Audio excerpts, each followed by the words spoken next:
For a long time, I ate what you would consider healthy foods.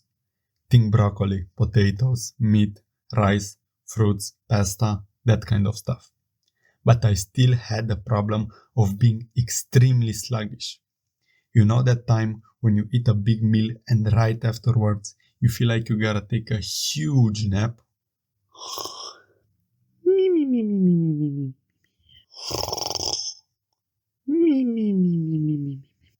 Well, that's how it pretty much went for me most of the days. I believe that every one of us has an amazing potential, and today I'll show you how to unlock yours when it comes to the energy you get from your food. So, here is what happened next. You won't believe how drastically it changed my life what I'm about to tell you. I decided to fully change my food choices. I first tried to go for keto, which means you gotta take around 80% of your calories from fat and the rest from protein. Carbs are almost completely forbidden.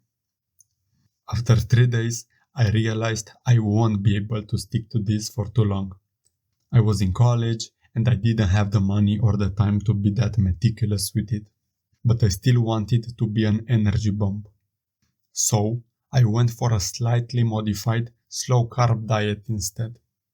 And after over 1 year of testing this out and being consistent with it, I can say that I feel at my best. My energy has been at all-time highs for months, and I don't have afternoon crashes anymore. I can actually enjoy my day.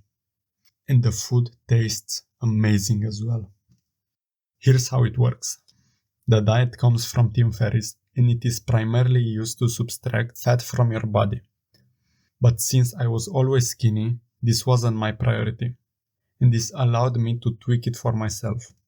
Also, this diet doesn't require you to count the calories. I first tried it some years ago for 3 weeks for body recomposition, and I noticed my energy levels were on another level during that period. So, I decided to give it another try, for long term this time. Here are the original rules of the slow carb diet. Number 1. Avoid white carbs. This means no potatoes, rice, pasta, deep fried stuff, bread, cereal, grains, anything made out of sugar. Cauliflower is okay though. Number 2. Eat the same meals over and over again. You are already doing this anyway. This is especially important for breakfast, from my experience. 3. Don't drink calories. So no alcohol, sodas or juices. 4. Don't eat fruit. Your ancestors didn't have them during the winter anyway. Also, they get stored on your body really easily. And 5. Take off 1 day per week, let's say each Saturday, and go ham. Eat whatever you want. The first rule is the most important for energy from my experience. Those carbs give you immediate energy that comes later with a huge crash. They're not worth it. So, you might ask, what do I eat then? Well, I'm glad you asked. You're going to switch to a mindset of food as fuel instead of food for pleasure. But still, the recipes I developed are extremely tasty. Each meal should be made from up to these 3 components. First, proteins. This means eggs, meats, or fish. Then, legumes. Any beans, lentils, chickpeas, or peas. And vegetables. Spinach, broccoli, cauliflower, mixed veggies, asparagus, and so on. I start my day with eggs, with some salt and olive oil. You can also add bacon and tomatoes if you want to. And for those of you that say you can't eat eggs daily, you gotta learn how to cook them like Gordon Ramsey. You'll find a link in the description. Then, for lunch, I prepare a big meal that respects the proteins, legumes, vegetables formula. For example, a favorite meal of mine is broccoli with pork neck and white beans. Delicious. You gotta get the seasoning right. I also love to add a dash of olive oil. I'm telling you, seasoning is going to be your best friend. Usually this meal is big enough for me to eat at dinner as well. But if not, I also have some smaller meals recipes for dinner. For example, tuna with white beans, onion and olive oil. Another one is hummus with some pork chops. Man, these are so good. I eat breakfast a couple of hours after waking up, as I like to use my morning focus for work. I also prefer cooking the big meals such that they last me for at least 2 portions. Some days I have leftovers that I eat for lunch or dinner. This diet isn't keto or low carb. You'll get your carbs from legumes and veggies, but they are quality carbs that don't drain your energy. I also allow myself cheese for some of the recipes. Tomatoes and sauces are perfectly fine, so is olive oil. Use this and seasonings to make your food taste better. Avocados, mushrooms, onions, and garlic are also permitted. Another thing is nuts. They are allowed.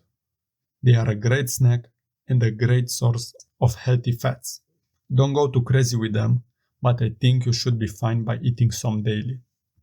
A good quality peanut or almond butter can also be added if you don't eat the whole thing in one go. I also allow myself a row of dark chocolate each day. It is good for my brain and it assures I don't crave sugar. I recommend a 70% plus dark chocolate. I used to eat daily, after the big meals, some Greek yogurt with some blueberries, as they are also good for my brain and I didn't overdo it. But I dropped it at some point as I didn't crave it anymore. Instead, I eat 2 to 3 small oranges later in the day. I choose to eat my favorite fruit in small quantities instead of eating some sugar bomb. I don't have cheat days, so this is my way of keeping myself on track without affecting my energy. During the summer, I used to eat watermelon as it is mostly water. The thing is, I only have one type of fruit at a time. You gotta learn to balance it out for yourself. That's what will make it work. I personally have no off days, as I tried them in the past and they make me feel too lethargic. I'm good for nothing during that day and the following one. The meals I'm eating are extremely tasty anyway, so I don't crave something else. Instead, I allow myself to eat something outside of this diet when it comes to social events or when I'm with my family. I know my limit, you gotta know yours. Don't let it become an excuse. For example, I will eat beans instead of potatoes when my mom cooks for the whole family potatoes and chicken. Learn to adapt. The people around you will get used to it and will respect your decisions. If you want to go to a restaurant, try to go for Mexican. Or in whatever you order, avoid the big carb component from it. You can eat a burger without the buns, for example. You can start small by eating eggs every morning with some tomatoes and bacon if you want. Starting the mornings with something that won't crash your energy is a big one. Replace those cereals and that morning bagel. Then start replacing some of the white carbs from your meals, foods such as potatoes and pastas. Eat instead legumes and green vegetables. You can allow yourself the cheat day at first, but you might realize it is not worth it if you stick to the lifestyle 80 to 90% of the meals and allow yourself those slight indulgences. It is better to plan those indulgences than to be taken by surprise by them. As Tim Ferriss puts it, you are going to break your diet eventually, so you might as well schedule it. Personally, I didn't start small. I took some time to design my meals on paper and removed all the foods from my place that didn't fit. Then, I got straight into eating the right way. In the first 2 to 3 weeks, you can experiment more with the meals until you find the recipes that suit you. Don't be harsh with yourself in this period. Remember, you are trying to design an eating plan that you can stick to your whole life, comfortably. And you don't have to do this for 1 year to see the results. After you get used to it for some weeks, you'll already start to feel amazing. I know this diet ain't for everyone, but even if it doesn't suit you, you can still live with the following lesson. When choosing a so-called diet to follow, customize it to your needs and preferences if you want it to become a lifestyle. Make a list of all the meals you are going to eat. Plan ahead of time and just execute. I keep them in a Google Sheet. I'm gonna give you my full list of foods in the description, but here are some of my favorites anyway.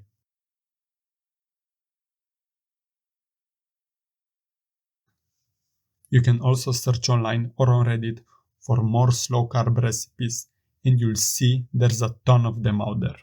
Find what you like. And regarding beans, I eat them almost every day with my big meals. It just makes it more filling. You learn to love them over time. Try all kinds of beans. Kidney beans, white ones, black beans, and everything else you can find. I like buying them in cans, so I don't have to cook them. I just drain the water and put them over the rest of the meal and add some seasoning on top of it. And regarding flatulences, they'll become less frequent once you get used to eating that many beans. Also, this diet isn't that expensive. I managed to stick to it on a budget while in college. A good tip is to plan ahead of each week what you'll eat each day so you can buy everything in one go. You can also cook in bulk. Consume as much of the allowed stuff as you want without tracking calories. If you're hungry, eat more of it. Just don't overdo the other stuff. Choose beforehand how you'll integrate the not allowed stuff, as I did with the dark chocolate. There is also this site you'll find in the description that tells you what you're allowed and what not for slow carb. But as I said, you can have some detours as long as you're consistent most of the time. The important thing for energy is to avoid the white carbs and the sugar bombs. This way of eating involves lots of proteins, so if you're working out, this should do just fine. If you gotta add supplements such as magnesium or vitamin D or whatever, that's perfectly fine. Drink a lot of water, add a dash of salt into it. Most of the times you feel hungry, especially in the morning, you are just thirsty. You can also take a short walk after the big meals. This will feel as if it cancels the toll it has on your energy. It's crazy. I recently stopped trying to finish a big meal I cook in the same day. If I feel full, I won't force myself to finish it. It is actually great to have leftovers for the next day. This component of not overeating beyond my limits, combined with not eating after 6 to 7 p.m., made me even more energetic than before. I got to the point where I don't need to be so strict with myself, as I stick to it around 90% of the time anyway.